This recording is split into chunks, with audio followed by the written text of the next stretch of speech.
Welcome to What Matters Now, a weekly deep dive into what's happening on the ground right now. I'm Amanda Borschel-Dan, joined in this informal conversation with the Times of Israel's senior analyst, Haviv Rettig Gur. Hi, Haviv. Hey, Amanda. How you doing? I'm doing well, and it's so nice to have you in the same time zone for a limited time.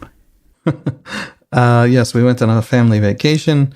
Tickets were bought 10 months ago, before there was any war, before there was any of the drama today, but luckily the tickets weren't canceled and our kids got a little bit of time out and we got some family time. But we're back, we're diving in, we're good. Let's do this. Haviv, I just have to ask you, how did it feel to be outside the country when Iran finally struck Israel? Yes, I have already been asked, including on social media, whether I knew. I was flying out, and what does Haviv know? So once again, 10 months ago, these tickets were bought. But no, seriously, it was awful. It was actually awful. For one thing, we're suddenly starting to think about, well, what if we're stuck in Thailand 3 more weeks? So we have to go to some third country because the airspace over Israel is shut down because there's a missile war with Iran. I think 3 days before we were due to come back, 2 planes from Thailand to Tel Aviv were actually turned back by just Israeli airport authorities that couldn't guarantee their safety. So it was scary. It was scary to watch. Jerusalemites sent us footage of the missiles coming in and being intercepted over them, literally over their heads, glowing in the night sky. So it was very dramatic, very scary to think about friends and loved ones who are here. I got to tell you, even though the target of the attack was Israel, to me in Thailand, it felt safer to be in Israel. Because in Israel, everyone's around and you know what's happening. And I have, of course, a bomb shelter room in my house, like everybody, like you, like everyone has to by law. And I have everyone around me who we all protect each other and we're there for each other. So it felt strange. We were at a nice hotel in the middle of an island off the coast of Thailand, right? We were not suffering, but it felt bad. It was very strange for me, but on the other hand, it feels like ancient history in a way. And so much has happened since then all over the world of interest to the Jewish world and Israel. Right now, of course, campuses are roiling with anti-Israel or pro-Palestine protests, but we're actually going to talk about something a little different. And rumors are circulating that the United States will enact the Leahy Law against an IDF unit called Netzah Yehuda, which would essentially cut off funding for this unit. That announcement, it's being reported, could come around next Monday or actually not at all, according to a report we read a few minutes ago on an Israeli website called Ynet. But currently, the Kfir Brigade's Netzah Yehuda is operating under the Gaza Division's Northern Brigade in Beit Hanun, in Gaza. And they're either currently right inside Gaza or directly on its border. So, Haviv, we're going to talk about this, of course, because you were actually kind of around when this brigade was founded. And it was created so that ultra-Orthodox and other religious scholars can serve without feeling they're compromising their beliefs. But really the question is that what it turned out to be? Or is it more of like a receptacle for disenfranchised rabble-rousers? Yeah, there's so much to talk about. I mean, it's one of these small things that's really a very big thing because it's a signal of a much larger story. The Netzah Yehuda unit, which is this, it used to be part of the Nachal, not the Nachal Infantry Brigade, but something called the Nachal Command, which has an ancient history from really 48. It's used to be called, the Haredi Nachal, if you're looking up its history. But this unit has a fascinating history. It's a social work project, essentially. And over the course of the last few years, there have been repeated incidents of potentially profoundly problematic actions by the soldiers on the ground in the West Bank. And it's led people to talk about a culture in the unit that is okay with abuse, that sees no, that soldiers don't get punished for misbehavior at checkpoints, for mistreating Palestinians. There have been a couple cases. The one that became most famous, partly because it was an old man, an 80-year-old man, partly because he also had American citizenship, was an old man who was tied up for very briefly. It was they were questioning people at a checkpoint. Several people were had their hands tied and told to sit on the side. And this old man lost consciousness. And the soldiers left him tied up, and he died. And the questions that then arose, or what was happening, the investigation by the army, which has been criticized by some people, and I don't understand, concluded that the soldiers concluded that he had fallen asleep. Now, an 80-year-old man with his hands tied, put on the side by soldiers, suddenly falls asleep, and the soldiers just leave without untying his hands or checking for his well-being. The army's version of what happened, to me, is profoundly problematic.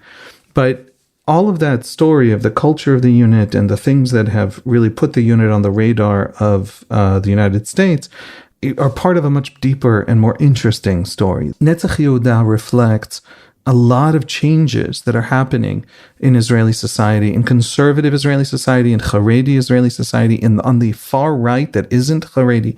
And it's worth, I think, diving into the history of the unit to talk about what it is we're talking about it, and whether or not the problems that this unit has had, the real problems. I mean, I don't mean to talk about it in this clean, sanitized language. There have been abuses, and the abuses have to be looked at and dealt with. They have been to some extent.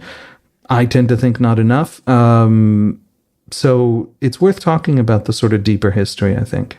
Okay, so you called it initially a social project or a social work project in a way, because it isn't only for religious soldiers who want to be religious in the army, because in many of the units, they give time to pray. There's ample opportunity for religious soldiers to be religious in the army. And in fact, many of the top units right now are filled with religious soldiers. It's also the idea that no women will be around, which in itself, in my opinion, may be part of the reason why their somewhat problematic behavior is left unchecked. But let's put that to the side.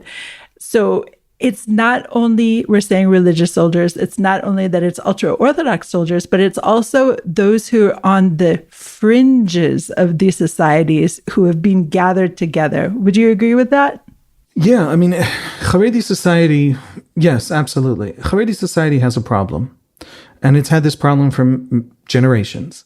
And that is that it has this ideal of a learning society of young men who all go to study at yeshiva and at the seminary and spend their life essentially in study, or at least their young life. They then maybe enter the workforce later in life because they have kids, but they spend significant years of their life in study.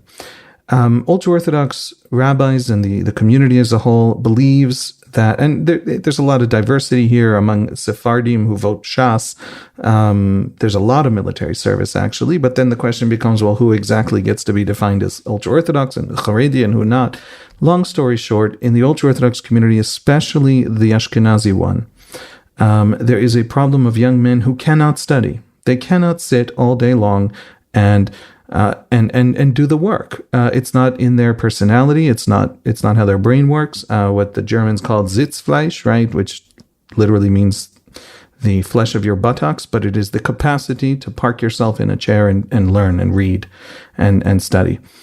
And these kids, because there isn't really in Haredi society, or it certainly wasn't 30 years ago, other respectable outlets that their families consented to or agreed to, a lot of these kids, and some of them came from homes that were very troubled in other ways, drop out of yeshiva and don't really have anywhere else to go. They were raised in an education system that doesn't teach them a whole lot of math or English, and they essentially fall into the streets, and they're living in the streets. And the rabbis, the rabbinical establishment, went looking for a solution. The Israeli army has a long history. Noah Raful, right, which was a unit organized by Rafael Eitan, the former chief of staff, of these troubled youth from broken homes who in the army found themselves, learned discipline, learned responsibility, and built some of, the most illustrious units the Army has today. The Army has a long history of these kinds of social work projects, taking troubled youth and helping them make something of their lives, find their discipline, find their strength. And the rabbis, a group of rabbis, founded a nonprofit that came to the Army with this request. Please build us a unit where we can send you what are essentially the fallen boys of the ultra-Orthodox world. We don't want them to secularize. This is to rescue them. And part of rescuing them is keeping them within the community. So what we need from the army, from the Israeli army, is to help keep them Haredi. That's part of their rehabilitation. And to set them on a respectable path. Now, the Israeli army has a history of helping communities with these kinds of requests, right? So there is Muslim clergy in the Bedouin battalion established at the Bedouin community's request for Bedouin soldiers who are Muslim. And so the army said yes. And there was this unit established right around, I don't remember the exact year, I think it was 1999 or 2000, because when I got to them in 2001, well, this unit had a problem. As you say, they can't serve with women. Not being able to serve with women in the year 2000 in the IDF means they can't take most of the courses the IDF offers and that you need. So you can't build an infantry battalion without, I think, in every platoon, a combat medic. But the medics course is taught by a great many women trainers and various, Hummer drivers and sniper school. A lot of this stuff, women who don't serve in the combat roles, but they do train the combat soldiers. So the army had to go out to the larger army and actually ask for volunteers to come to this new Haredi unit who have this training in order to bring these capabilities into the unit. And I heard that there was a unit where you are required, it's mandatory to go to a rabbi's class every day. Prayer is mandatory. The food is very kosher, glatt kosher and mehadrin kosher, which is a level of kashrut I don't need and I don't think tastes all that good. So I tend to not, I'm going to get a lot of feedback from that. But I stand by that remark. Regular kosher tastes better than mehadrin kosher. Apologies. You should know if you are mehadrin, you are sacrificing for your beliefs. That is a noble thing. Point is, I heard about this unit and I thought this is an amazing idea. What a way to really live intellectually while also, I'll tell you a dark secret about military service. Don't tell anybody. This is just between us. It's stultifyingly boring. It is the most boring thing anyone ever does in their lives. And after 11 months of terrible boredom, suddenly there's a terror attack for 6 minutes. And so it's this boring. And this describes, I think, the second Intifada period. Right now in Gaza, I think there's more fighting, less boredom, but there's a lot of boredom. And this is a unit with an intellectual life. And that's what I thought. And I agreed, I volunteered, I went to the unit, and I served there for about 1.5 years. I discovered something astonishing. First of all, in the first cohorts, I was a combat medic with cohort 2, literally the second group ever drafted, and I don't think it was 25 guys, maybe 30 guys. I was then company command staff with cohort 4, and I was company medic for cohort 6 while they went through basic training, and then I finished my military service. Between cohort 2 and 6, we already, in other words, within the space of 2 years, 1.5 years, we already saw the shift. It began as a Haredi social welfare project. It was these kids from broken homes, kids whose families burned their shtreimels. The shtreimel is the big fur hat that costs tens of thousands of shekels, which it's one of the big investments. When the shtreimel is burned, these are very extreme. One guy came from the Toldot Aharon Hasidic group, which is as anti-Zionist as Satmar. And the idea that he's in the army was this horrifying thing to the family. And there was a lot of these different kinds of stories. And by cohort 6, we were already at company size. Full strength. A company would have 80, 90 guys. And 80, 90 guys, of whom a third, maybe, were actually Haredi. Who were the rest? The rest were what we call Chardal, which is a mushing together of the word Haredi Leumi, national Haredi. National Haredi are not Haredim who became Zionist nationalists. National Haredi are religious Zionists who religiously tilted a little more conservative. And the Khardalnikim are basically the voting base of the far right of the religious Zionism party, the right-wing end, maybe of Itamar Ben-Gvir. This is the political far right of Israeli politics. And these yeshivas said, hey, there's a unit in the army with a higher level of religious observance, mandatory for the soldiers. You have to volunteer to the unit because they can't force you to take a rabbi's class unless you volunteered, right? But these yeshivas started urging, and these families and also the soldiers themselves who grew up in these communities started urging them to go to this unit. And this unit essentially within, I think, 5 cohorts became majority, probably more Khardal than anything Haredi. So that happened very early on.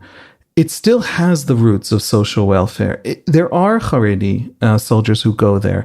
But what the army discovered pretty early is that a lot of Haredi soldiers are worried about combat. Combat units are the place where it's very hard to maintain a Haredi lifestyle. And so the army has slowly opened up non-combat tracks that are much easier to hold on to a Haredi lifestyle and critical ones in intelligence. The Air Force has an entire track for engineers and technicians who are Haredi, and there you fulfill an absolutely vital service to the country. Also, you're on a base; it's easier to live as a Haredi lifestyle while serving. So the army has all these other tracks, and they really are Haredi. The Haredi Nachal, Netzah Yehudah, is a unit that, because it started out trying to be a social welfare program for Haredim, essentially became a battalion that is most identified in the entirety of the Israeli military with the political far right. And it happened in this very natural way. It wasn't a focused thing that people wanted to do. So that's the unit. That's the background. That's where it comes from.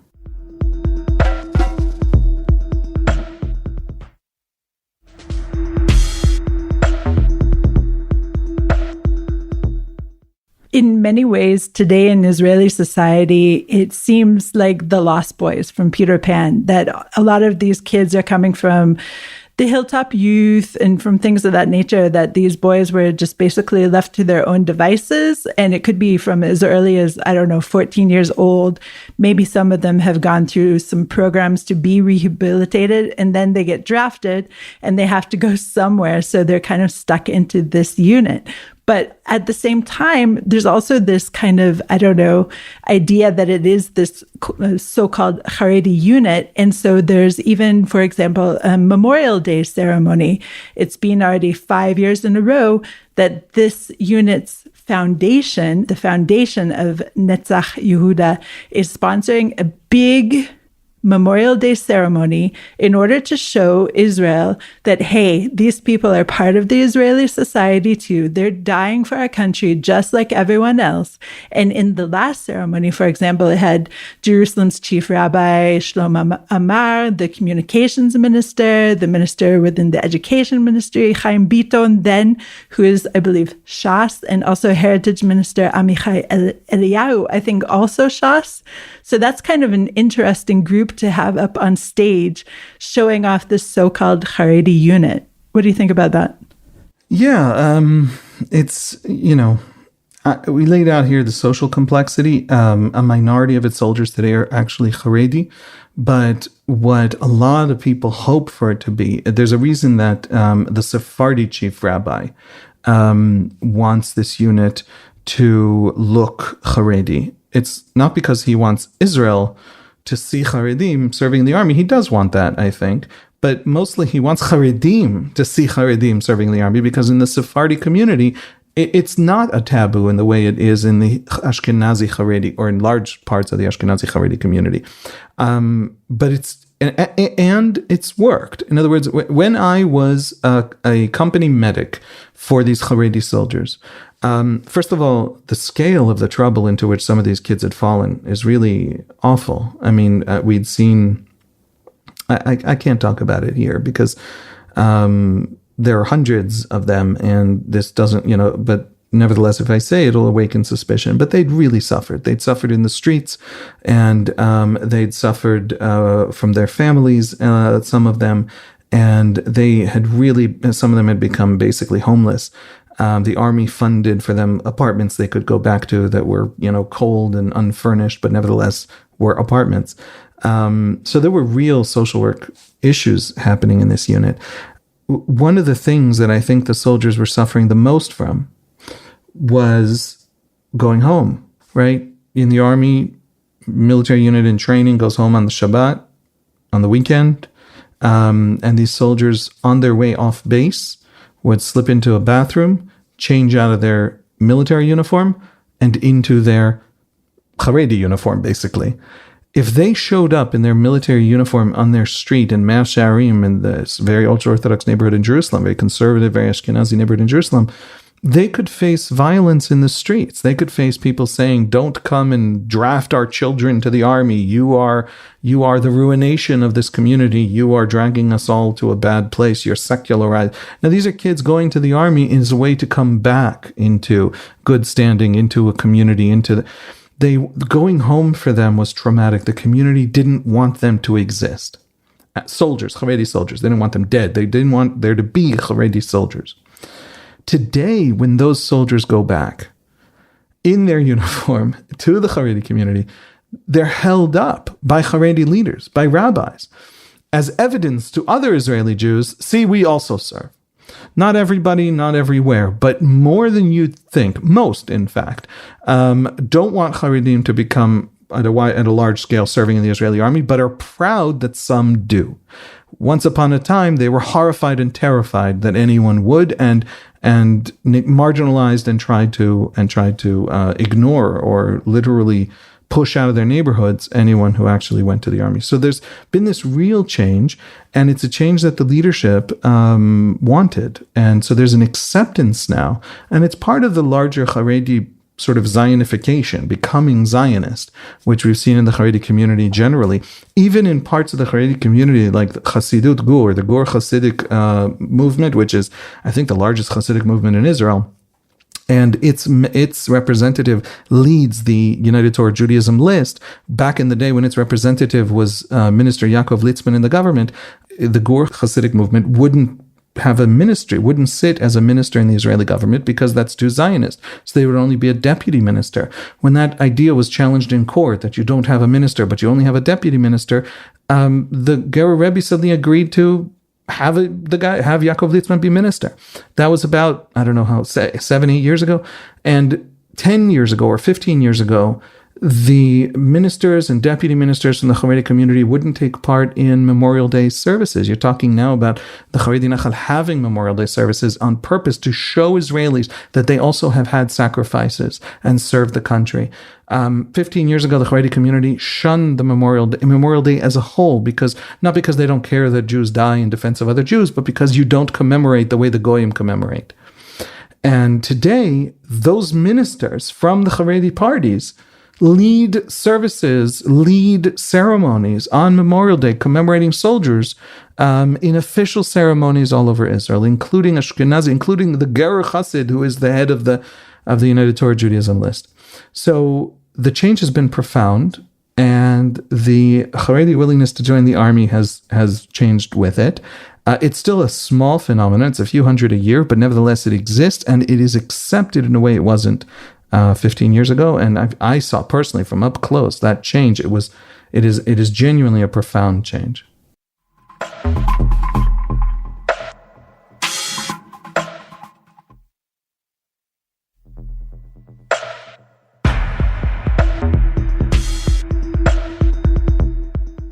So you already mentioned the death of Omar As'ad, which is, of course, being held up by the United States right now when there are these rumors or talks about not exactly sanctions, but more of a blacklist on this particular IDF unit. And of course, there are many other things that have been reported. In August 2022, for example, some of the Netzah Yehuda soldiers were filmed beating 2 Palestinian detainees in the West Bank in a video that was posted to TikTok, shared widely, and 3 soldiers were seen repeatedly kicking 2 Palestinian men near Ramallah as a 4th soldier just stood along nearby. They were investigated and suspended, etc. But at that time, in August 2022, Israel's Minister Minister of Diaspora Affairs, who was Nachman Shai, called for the unit to be shut down. And I'll just remind our listeners, Nachman Shai was the IDF spokesman from 1988 to 1991, including during the Gulf War. And he is somebody who knows the army pretty well, or at least the army of his era, from the inside. So if Nachman Shai is saying that the army cannot deal with these soldiers, Haviv, do you really think that it can? Absolutely, it can. No question that it can. I say that as a statement that the Israeli army knows how to exact punishment from soldiers who misbehave, must exact punishment from soldiers who misbehave. I also say that, that's both I don't know if you would call it right wing, but yes, the army does and can deal with bad behavior among soldiers. And that also, of course, has a corollary, which let's call it left wing, which is if it doesn't, it can be called out for it. And it doesn't sometimes, and it has to be called out for it. And in the case of this particular unit, there's no army in the history of warfare that went to war without problems, without abuses. The standards are rising. That's really nice. It's a little bit difficult that the standards seem to rise for us and not for others. But nevertheless, and that's another podcast, but the Israeli soldiers, there will be problems in every unit. This specific unit, because it is so politically identified, people are not surprised that it also has more than average cases of alleged abuse, of serious problems in discipline, of Palestinians reporting things that these soldiers have done. Often there's a lot of evidence. Sometimes there isn't evidence, but there are reports. And so this is a unit that can do great things. There are soldiers there who come from problematic places and really need this path back to a normal life. It is also a unit that, because of its religious identity and because of the religious environment it tries to provide, draws far-right soldiers, politically far-right soldiers, and needs to be hyper aware of that, and therefore more disciplined, and therefore more alert to potential problems. Nachman Shai might have been right. I'm not sure if the army creates a unit that, because it's trying to provide a religious service, a religious environment that's comfortable for these people, ends up being a political unit, a politically identified unit with politically relevant problems, then maybe it should be shut down. And maybe all the other places where Haredim and troubled youth are drafted should be invested in more. And there should be these other ways that people can serve. I hope that's not true. I hope the army can buckle down and get the job done. We saw a report today that you sent me, you saw it first, that there is, among Israeli officials, some optimism that in fact there won't be sanctions leveled or blacklisting leveled against this unit. Not because the Americans have been convinced that there aren't problems. There is a problem. But because the Israelis have essentially vowed that they'll fix it. They will do whatever it takes to not create the precedent in which the United States starts handing out sanctions to specific Israeli units. It's a little bit embarrassing to me that it came to that. It's not a little bit. It's frustrating that it comes to that. That should be the Army's own priority. Again, the Army spends vast resources to not have abusive soldiers. No army in the history of warfare doesn't have abusive soldiers. It's not, you don't draft 300, 400, 500,000 people without having problematic people in that group, in that scale of population.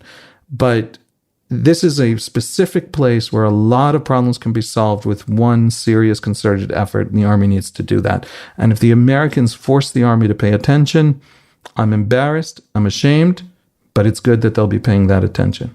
Right. It should be reminded that the Leahy Law doesn't actually contain sanctions authority. Instead, it requires the U.S. to make assessments whether foreign militaries receiving aid have violated human rights. And it seems that there's ample evidence that the Netzah Yehuda unit has. And if such violations are identified and there haven't been steps taken to ensure accountability, then assistance to the particular unit is suspended. But it can be reinstalled as well, as long as the remedies are implemented. So right now we're at a point in which the U.S. has not yet announced that there will be this Leahy Law enacted against Netzah Yehuda. Of course, there were even rumors last week or earlier this week that other IDF units may be included on this list. It's not a sanction in a classic sense that can be imposed by the State Department or the Treasury Department. It seems like more of a review and a way of getting this kind of unit outside of U.S. military drills in the meantime. So we'll see. I don't know. Look, the unit itself as a unit as a whole isn't a problem, right? I'm doing air quotes.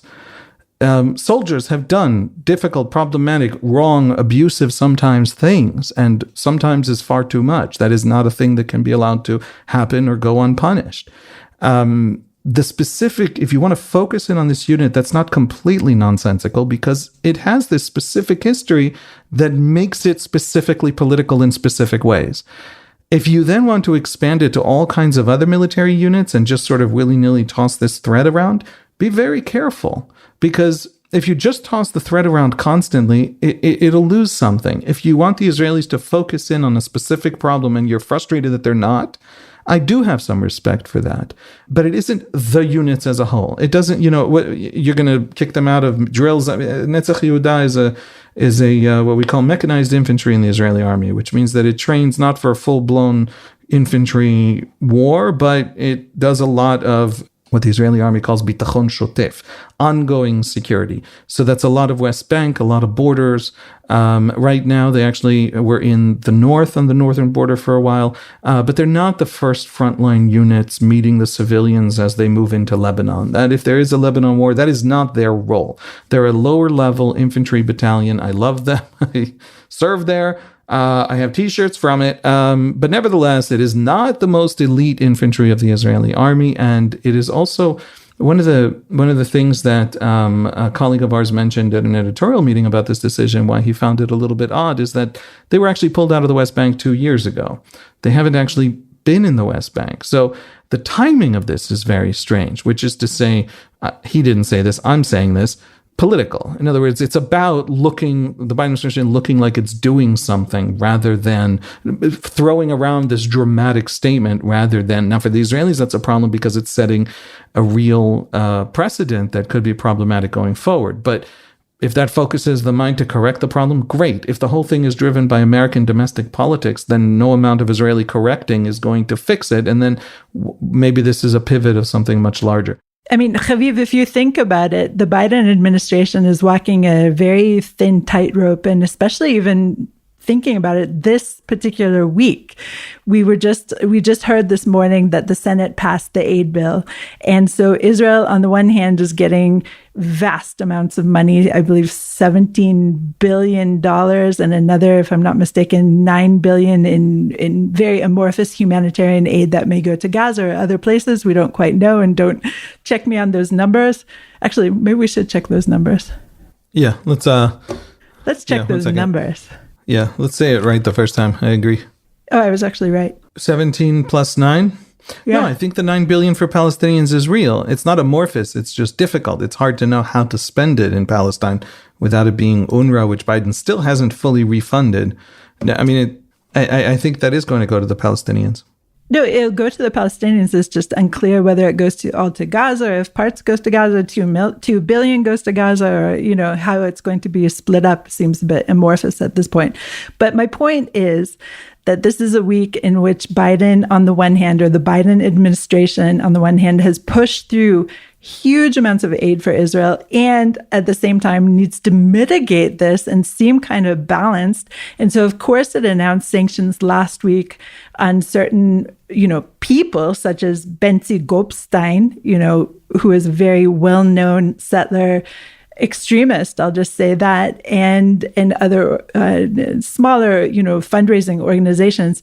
And this rumor started circulating at the same time. So it seems to me that, it is political, but it has to be this kind of balancing act. Yeah, I mean, again, they are looking at sanctioning for abuses in the West, or blacklisting in some way for abuses in the West Bank, a unit that hasn't been in the West Bank for a long time.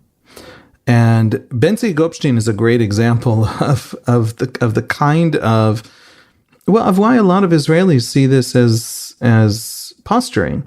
Bentzi Gopstein is opposed to inter-ethnic and interfaith marriage, opposed to the point where he will gather together a group of hooligans to protest literally outside of wedding halls where a wedding between a Muslim and a Jew or a Christian and a Jew are happening. So Bentzi Gopstein is a outright racist, and if he sues me for saying that, I would very gladly be sued for that, and has very little support among Israelis, and therefore sanctioning him is not a way of getting on the bad side of Israelis, and it's not a terrible idea that you would not want him in America, right? So they go to these extreme right, far right, represent, almost no one in Israeli, or the right-wing 3% of Israeli, whatever it is. They sanction there, and then they send 15 or 17 or whatever it was $billion to Israel's war effort. It does look like a game, and it's a shame that it's a game because they're playing with fire. You want to create a precedent for blacklisting Israeli soldiers? Do it seriously. You want to do it just as political cover? Maybe you need to handle your political problems a little more cleverly and seriously and not play games with these things. The Netzah Yehuda battalion, while it has had these abuse problems and it has this problematic culture, and the army must deal with it, also is full of incredibly brave soldiers who have run into fire to protect this country from people who want to destroy and murder all of us. So if you do this poorly, you will get Israelis. You will get a lot of Israelis who, I'm sorry, it's making me laugh. It's a little bit of shooting yourself in your own foot. The Israeli political left or center left is worried about this unit. Don't take this unit and begin to treat it this way without clarity and without a clear policy and without a clear statement of what you want it to do to fix it.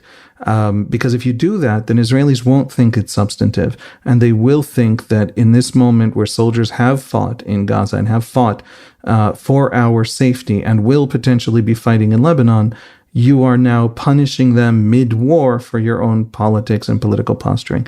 So that, I think, for the Americans would be a mistake. It would actually push the Israeli public in the opposite direction from the statement the administration is trying to make. It doesn't, I think, help what the administration is trying to do. Haviv, thank you so much for joining me for another informal What Matters Now conversation. Thanks, Amanda. Thanks for listening to this week's What Matters Now. Please check out another installment next week. This episode was produced by the Podwaves. If you have any questions or comments about this or any other episode, please drop us an email to podcast@timesofisrael.com. Until next week, shalom.